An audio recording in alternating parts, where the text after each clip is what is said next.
Hey everyone, I hope you're having a great Tuesday. I thought I'd hop on and do a tag for you. After all, it is Tag Tuesday. So mere hours ago, I was tagged by Jim over at Jim's Books Reading and Stuff to do a tag that he recently posted today called I Am the Reader tag. So here we are, we're going to dive straight in. So the first question, or prompt I should say, it's not a question, is choose one word that describes being a reader. And this would have to be a bibliophile. And I suppose I cheated there because there are two words. And also I think bibliophile would be too literal, and I think we're looking for an all-encompassing adjective. So in that sense, I guess I would have to choose curious. I think curiosity is a good way of describing a lot of readers. I think people who enjoy reading do so because they're open to new experiences. They have a desire to learn about other places or new ideas that are different from their own, and they're just willing to engage their imagination and treat themselves to new experiences. So question number 2, what was the very first book you fell in love with? I think the books that I remember reading when I was very young, like 4 or 5, would be Townhouse Country Mouse by Jan Brett and The Hungry Caterpillar by Eric Carle. And while these are some of the earliest books that I remember, they evoke feelings of nostalgia. My parents would used to read these books to my siblings and I when we were very young, so I think that in itself made me fall in love with reading. But probably the book that really was so influential on me as a person, and the paths I chose to take in life, was a book about Tutankhamun. And it was just a little picture book that I bought at a grocery store one evening when my mom and I were shopping for food. I might have been 6 or 7, and it was about, as I mentioned, did I mention? It was about the pharaoh Tutankhamun, and this book was so important to me because I just remember reading it and I was like, wow, this is awesome. And that this book really opened up or really ignited my desire to learn about ancient Egypt and different cultures, different societies in the past, and that really was one that I would have to say that set off a chain reaction for my desire to learn about other cultures, but my desire to become an archaeologist in life. So anyways, that book is important to me for that reason. So question number 3. Do you prefer hardcover, paperback, ebook, or audiobook? For me, never audiobook. If I can't sit down with a book and focus just solely on scanning my eyes across the page, then I am probably at that point doing something else, which means I will be too distracted to focus on what is being said. But when it comes to the other choices, it really just boils down to price. I tend to shop around. If I've got a title in mind, I will see if it's cheaper to buy as a secondhand paperback or as an ebook.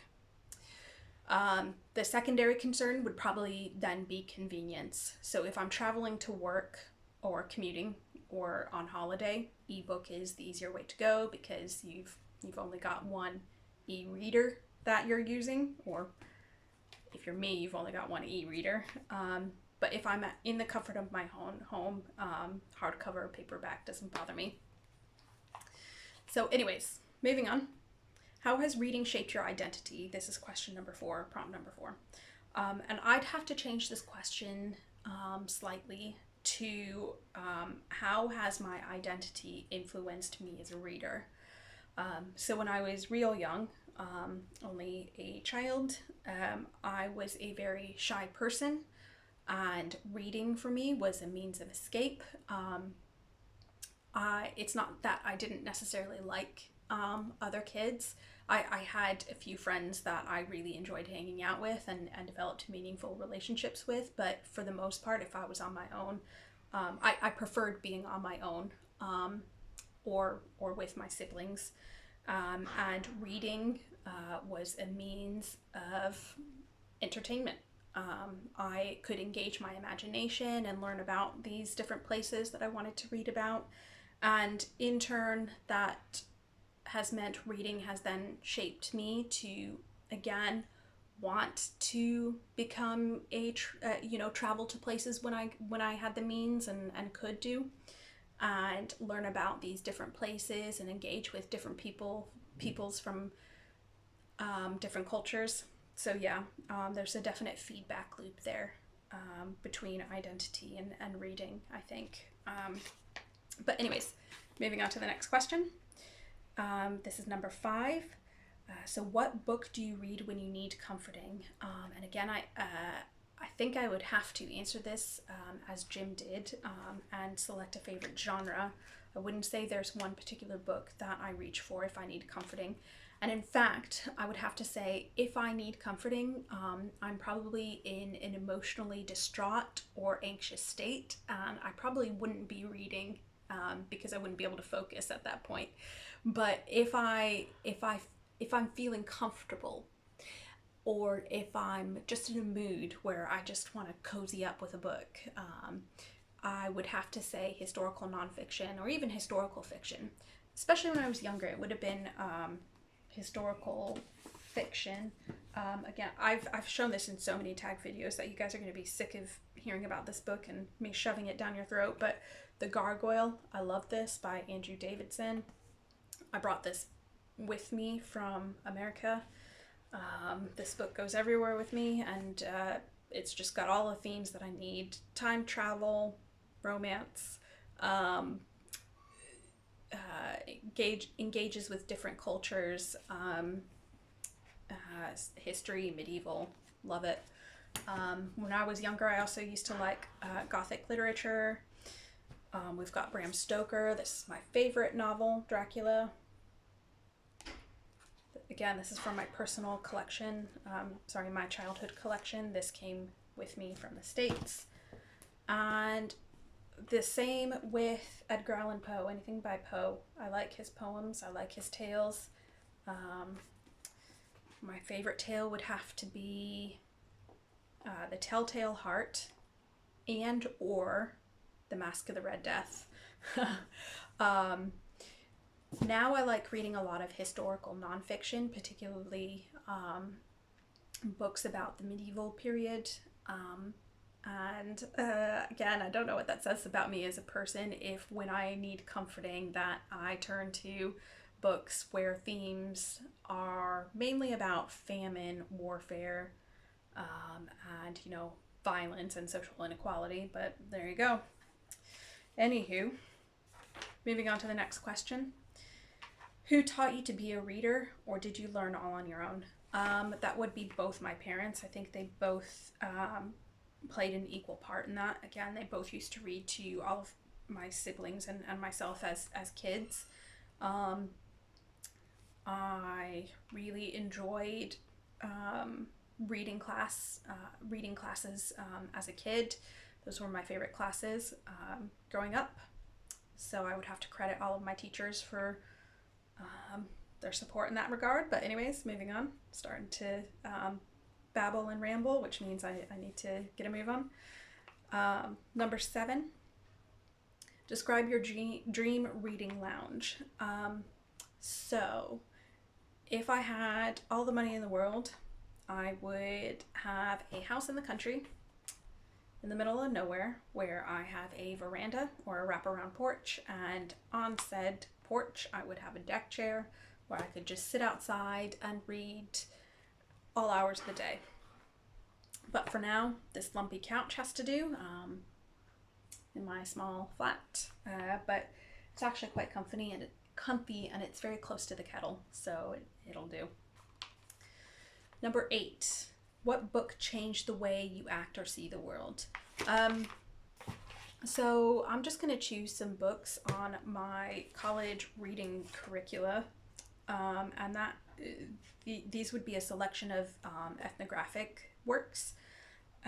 So I've got Soul Hunters by Rain Willerslev, and this looks at hunting, animism, and personhood among the Siberian Yuki-Girs.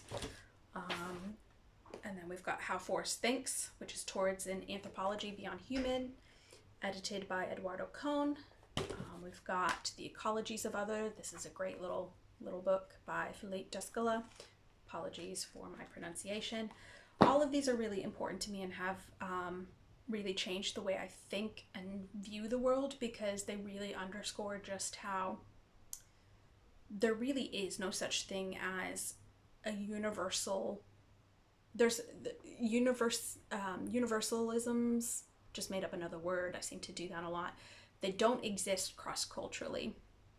And the reason I mention these books in particular is they all look at different ontologies or worldviews amongst different cultures. So you and I most likely have an understanding, or are shaped by this understanding, that there is physical discretion and corporeal discretion between you and I. There's individuality, whereas a lot of different cultures see things in a lot more fluid light. There's fluidity between persons, and indeed what we consider to have personhood while that might just be the exclusive right of humans, in other cultures they extend personhood to beings that you and I wouldn't think have personhood. So that like amongst the Siberian Yuki-Girs, elks have personhood. In other cultures, particularly maybe in the Amazon, personhood could be extended to other animate objects. So, these are, mind blown. That was me when I was a young, impressionable college student, but I just really enjoy these books for that reason, because it just really opens up my mind to these different cultures that have vastly different understandings and ontological underpinnings that shape and view that shape their societies and the way that they understand things, and the way they view their environment. So yes. Anyways, I'll stop rambling on, and I'll just say that I enjoyed this tag. I guess I will tag Bill Ruttenberg if you're watching my videos. I will tag Vin over at Revenant Reads if you can take some time away from moving. And I will tag anyone else who wants to do this. So if you've made it to the end, thank you very much. And I look forward to seeing what you have to say. Bye for now.